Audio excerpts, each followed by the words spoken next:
What's up, everybody? Today is June 27th, which means it is 35 days post-transplant. And as you could tell by the more comfy looking pillows and the lack of a hospital gown, that I am home. I got discharged this past Friday. No chest tubes anymore. No ridiculous being woken up at all hours. I just get to be me at home again. And I haven't posted, and I think it was like a week or so the last time, over a week since I posted. I just wanted to relax and get used to being home again after spending 33 days in the hospital. Because even though I'm home, there's like a whole new routine I have to establish. And I wanted to exhale after all the physical trauma and just the overall beating my body and mind took over the course of the last roughly month. But I'm thankful to be home. It's just until you spend a serious amount of time in the hospital, you can't appreciate how nice it is to be home after staying there for a while. And next to my stem cell transplant, this was the longest hospitalization consecutively that I've had since 2015. We'll go back to 2014 because that's when the cancer stuff already started. But it's just nice to be home.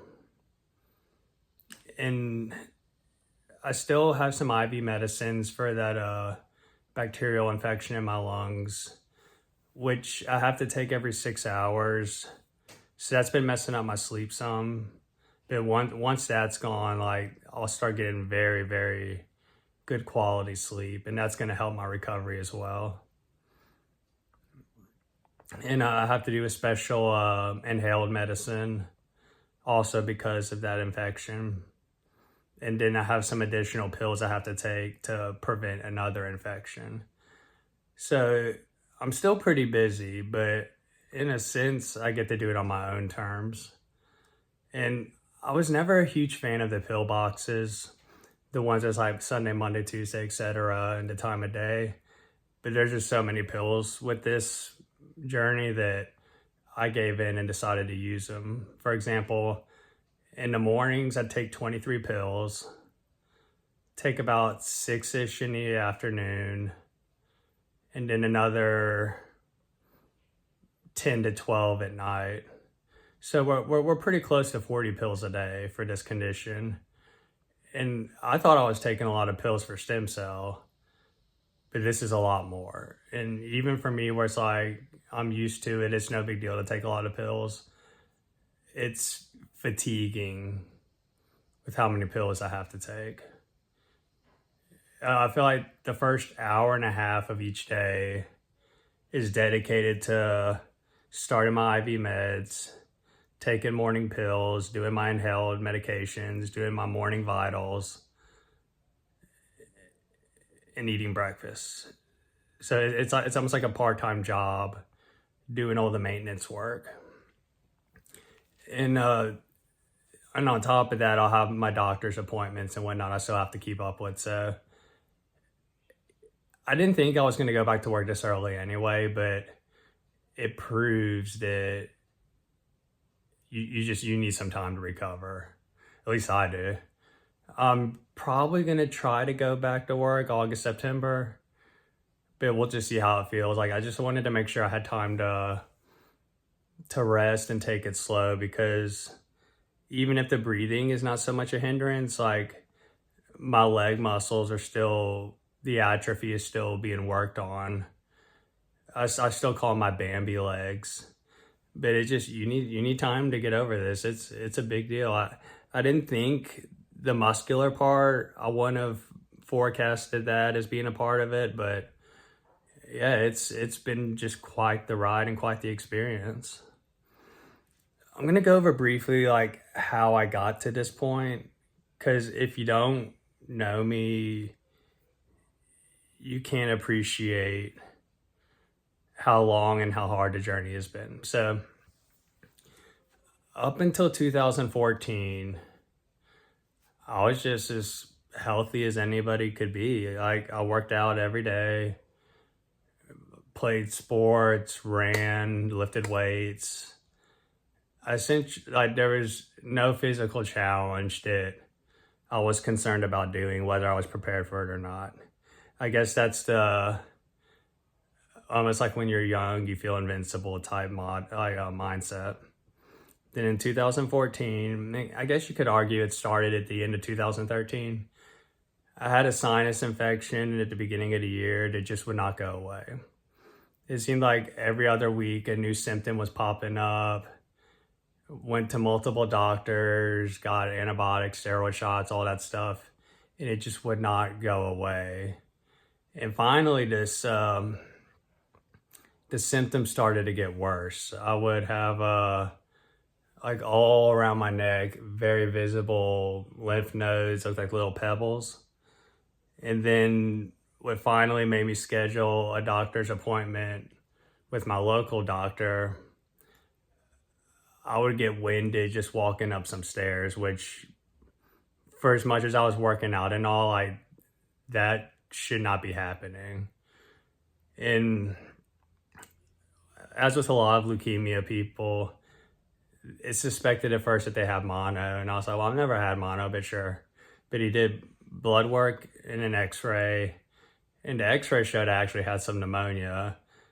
But the real big issue was the blood work showed that my white blood cell count was around 42,000. And normal is, depending on what lab you're at, is 4,000 like 12,000.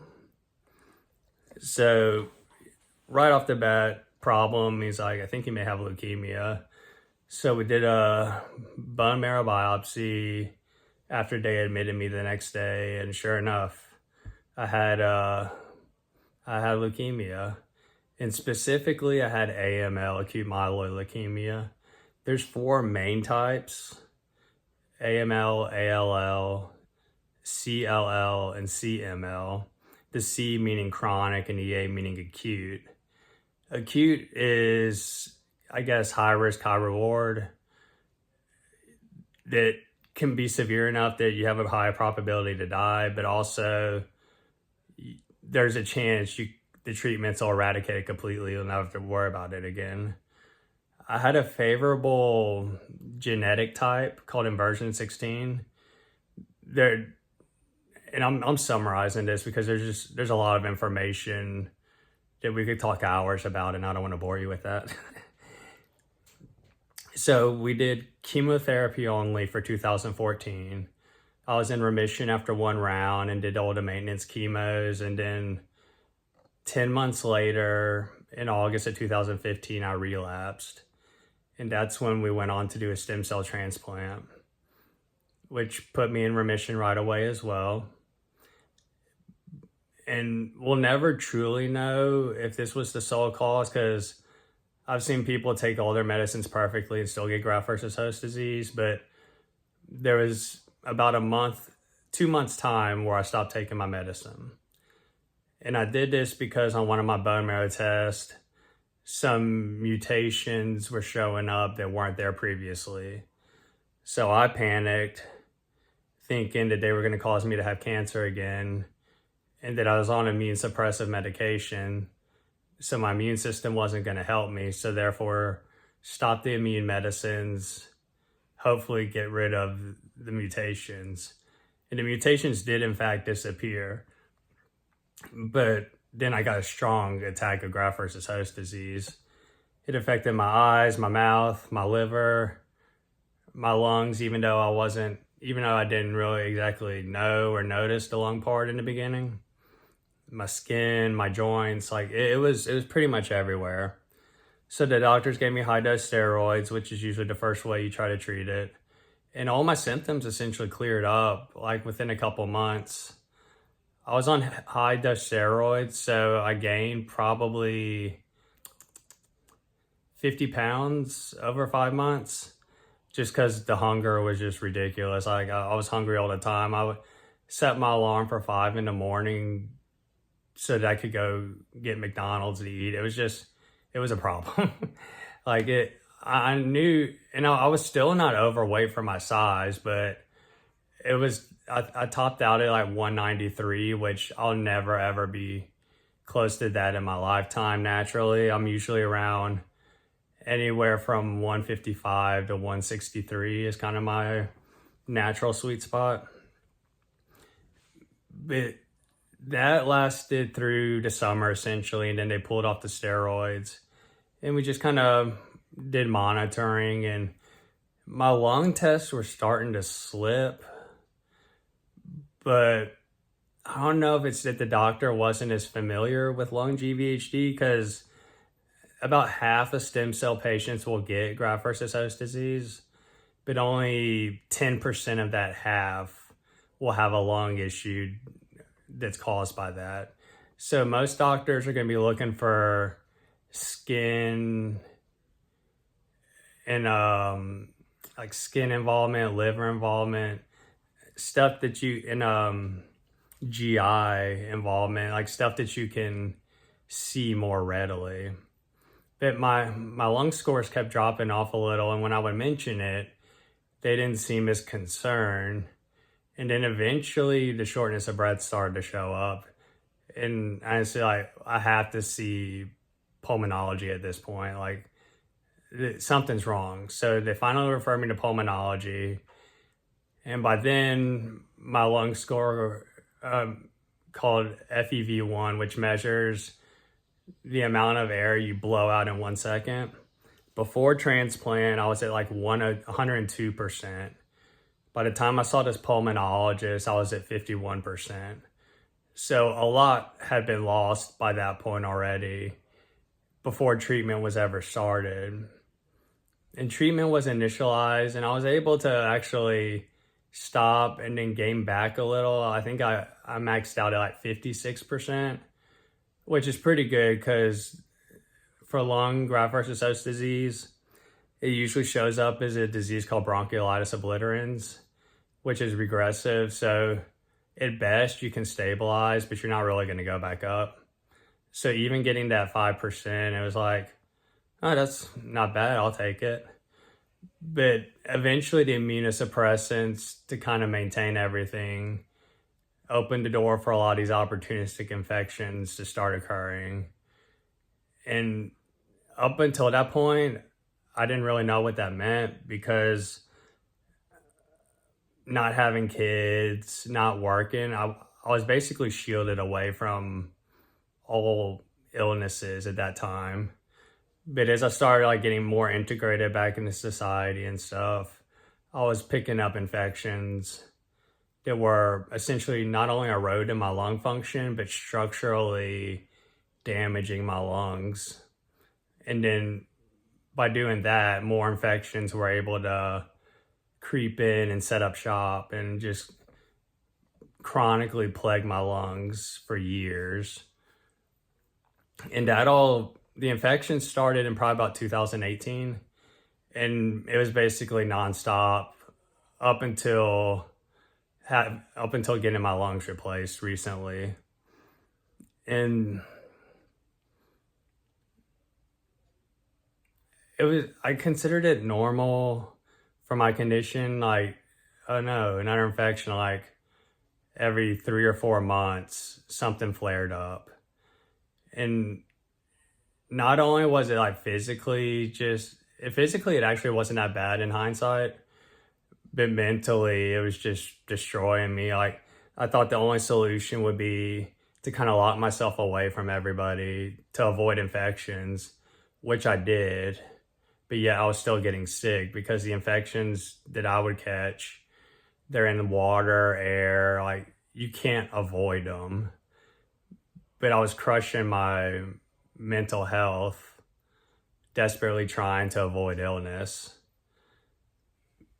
But finally, like in 2019, as I was starting to really decline that first time, my one of my pulmonologists, when he was rounding, kind of talked to me and asked like how my mental health was, because he could sense that I was really having a hard time with this. And I always knew I was struggling with depression for this. It was never out in the open. And once I was finally able to announce that and got referred to a counselor that was good with helping people that had PTSD, that's when huge like mental changes took place. Because no, my health didn't necessarily get better, but since I was able to address some root causes, I was finally able to move forward in life. I wasn't stuck in the past anymore. And then that was 2019, and I was in the ICU for the first time because I got RSV from my daughter when she was like 1-ish. And then started to get over that. December was okay, but I was having to still use more oxygen because my lungs were just getting beaten up pretty badly. And then going into 2020, from January to March, roughly, I spent like 6 of the first 8 weeks of that year in the hospital. 2 trips to the hospital for coughing up blood. And then the one that kind of stuck me in there the longest is I was essentially going into respiratory failure. I had my oxygen machine maxed out, and yet my oxygen levels were in like the 70s. And for the average person who has no lung issues, your oxygen is like going to be like 97 to 100%. So yeah, you could see it was a pretty bad situation to be in. And the doctors locally in Baton Rouge, basically, when I was in the ICU, told my dad that they've done all they could and they don't think there's anything else they could do for me. So the options were to get me back to MD Anderson or this place in Colorado called National Jewish that's supposed to have a really good lung program. So Colorado seemed like, that's a long way to go. And ultimately we went back to MD Anderson because that's where I did all my treatments, and they're pretty solid at what they do. So I got ambulanced all the way over there from Baton Rouge, which isn't the most comfortable ride, but you do what you got to do when you're about almost dying. And they got me there, started running a bunch of tests, and were actually about to let me go. But one of the tests came back saying I had a cytomegalovirus, also called CMV. So they kept me longer so they could start treating it. And they did a bronchoscopy while I was there, and my lungs, as my pulmonologist there said, they're pretty bad. We should probably start talking about a lung transplant. Whereas when I would bring that up maybe a year or two earlier, they're like, oh no, don't worry about that right now. So that's how I got referred to Houston Methodist. That was about February of 2020. And then once they got the CMV under control, I started to stabilize, and I was able to be discharged. About the time, I got discharged like the first week of March, like just before COVID shut down the whole world. And I was supposed to go home and then follow up with Methodist a week or 2 later. But then all these travel bans were put in place, and I couldn't get to them right away without having to quarantine, and it just would have been too much effort. So that went on for about the rest of the year. And by the time I was able to finally get over there, it was October of 2020. But with the meds and all, the CMV was under control. I had actually stabilized enough to where I didn't even have to use oxygen. Whereas when I first got discharged back in March, I was using 5 liters to do everything. So we did all the lung testing in October 2020, and it was determined that no, not at that time I did not need a transplant, but they would continue to follow me. So every 3 months, essentially for the next 4 years, me and Dana would drive to Houston and follow up with Methodist and do some testing. And it was September of 2021. My numbers had slipped a little. I don't know if there was any particular reason. There could have been some infections or whatnot. And when we went for our Methodist follow-up, they said that we need to start talking about seriously revisit the transplant happening. And it was a lot for us to take in because I've been stable for all these years. It kind of seemed like everything was kind of clicking right. And like the thoughts would even enter your head like, will I ever need a transplant? Maybe I won't. Maybe I can maintain this for forever. But at the same time, I had to be realistic. The numbers are what the numbers are. And what further made it tough was we had suffered a miscarriage just a few weeks before. So there was a lot of raw emotion, just a lot to process for that visit. So we were still going to go see them again in 3 months. But we also started talking about when should we go ahead and just move over to Houston. And when we saw him again in 3 months, my numbers were still about the same. And we said, no transplant yet, but our plan is to move here around May of 2022 so that we could, Avery could finish off her school programs leading into summer. And it just seemed like a good time frame for us. So that was the plan, and 2021 ended. We're in 2022.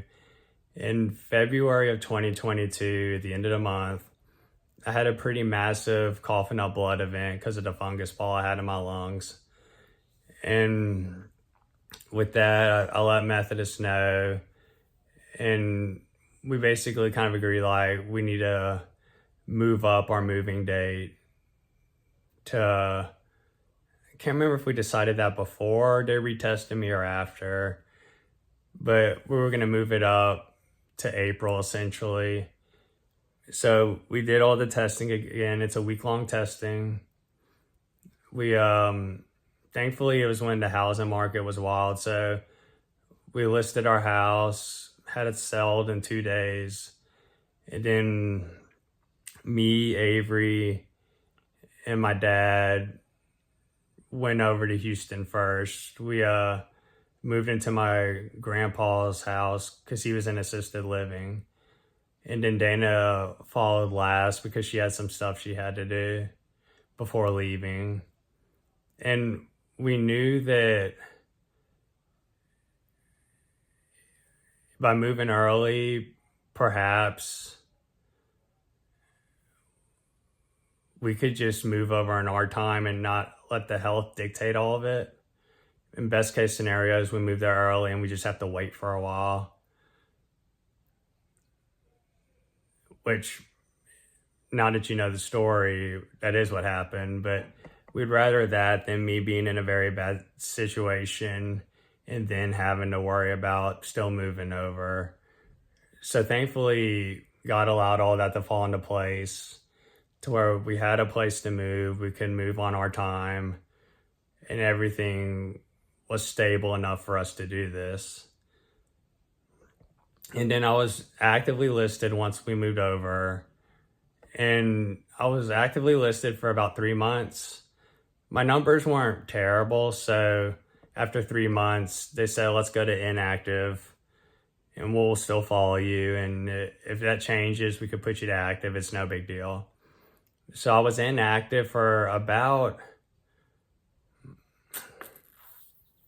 a year and a half. And they said, let's just take you off the list for now because you've been stable for so long.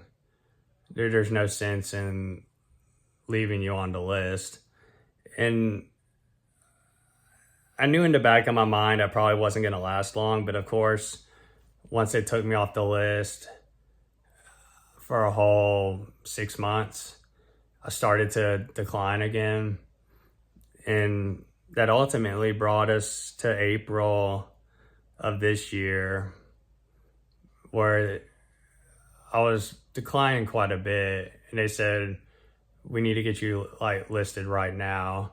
So they admitted me to the hospital so they could hurry up and get all my testing done. I don't know if that necessarily quickened the process, because I still wasn't listed for like a month or so after that. But sometimes doctors will be like, urgency, urgency. And then in reality, it's like, well, you can only move this fast. So after I did all my testing finally, May comes around, having the flu, parainfluenza, pseudomonas, just everything that could be acting up was acting up. I went into respiratory failure again, this time being on 10 liters of oxygen, and it still wasn't enough. So that was, yes, I almost forgot to tell you about the storm. So several days before I was transplanted, Houston had, it's even weird calling it a thunderstorm, but that's technically what it was. A bad thunderstorm come through. It was like a hurricane in nature. And we lost power for, I can't remember, it was at least a week.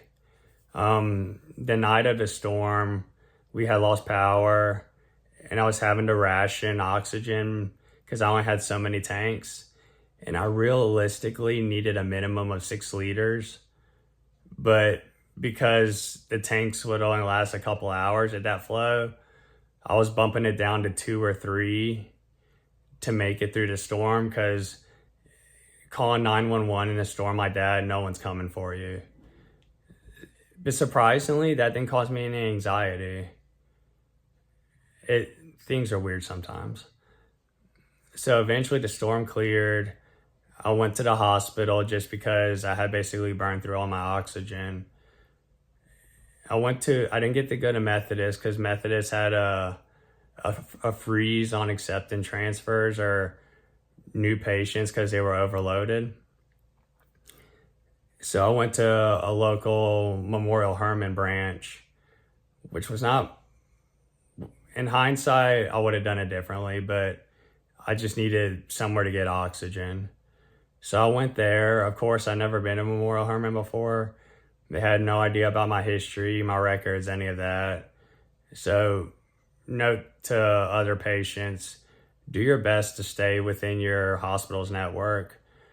You'll be glad that you did. You won't have to re-explain everything. They can see all your orders. They can see all your history. But I mean, emergency situations call for emergency actions. So eventually they kept me for a while, and I wasn't doing so good. But this case manager in the ER was like, all right, let's get your butt out of here. He's like, we're going to send you home with a tank of oxygen. It's like, I feel like y'all didn't listen to anything I said. But because we were still without power at home, Dana and the kids went to Friendswood, which is a suburb in Houston, where her uncle still had power. So Memorial was at least nice enough. They ambulanced me all the way out there and dropped me off there, which I don't know how often they do stuff like that. That was because at first they said they would Uber me out there, but then it turned out to be an ambulance, which was very beneficial because they were able to put me on a stretcher and bring me into the couch, because physically I couldn't walk without being out of breath much distance at all. So that was extremely helpful. And then after that, being weak, one day goes by, and then the second day wake up and it's a Sunday, and I just wasn't doing good at all. Breathing was really hard. I felt extremely fatigued, and basically we had to call 911 again, and they brought me to Methodist's location in that area. They started working things up, and eventually the ER doc says we need to get you to the main campus. I was essentially on BiPAP, like had the mask on for breathing because I needed high flow oxygen, and they were able to transfer me to the main branch near downtown Houston. And from then on, my memories, of course, are hazy, but I know ultimately before transplant, I was on 40 liters of oxygen, which I think you can only get in a hospital setting just because of all the equipment and stuff that you need. I was on the heart-lung bypass because my lungs essentially were not doing anything anymore, and you need them to convert all the gases into oxygen so that your body can breathe and your organs can function. So they connected me to what they call an ECMO, and usually they'll connect these tubes, I think maybe in your neck area. There's another area that it escapes me, but they essentially had to go through my groin because it's like, we don't have time. We got to get this hooked up right away. And I was on ECMO for a few days.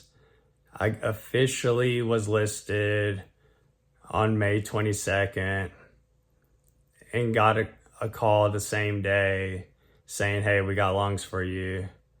And then on the 23rd, around 9 o'clock, the transplant process began. And then in the first video I did, I think I basically went through what that was like, so I'm not gonna bore you with rehashing it because the video is already 32 minutes. So if you sat through all of this, bravo, brava. But I'm here today, and each day is still a challenge. I am getting stronger, but it's still tough. My mental health is improving. I just gotta take each day at a time, or as I like to say, each hour at a time. Set more manageable goals.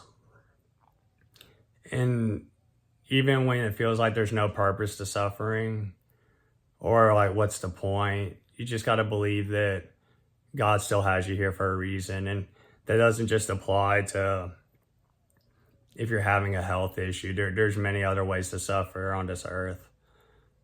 If you're still here, there's still purpose to be had.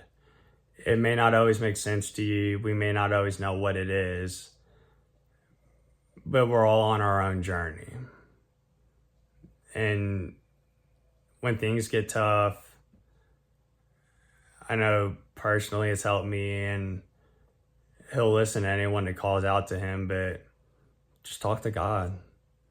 He can give peace that no one else can give you. No other thing can give you. No class is going to give you. It's really special. So until we meet again, I'll see y'all later. Y'all have a good one. Bye.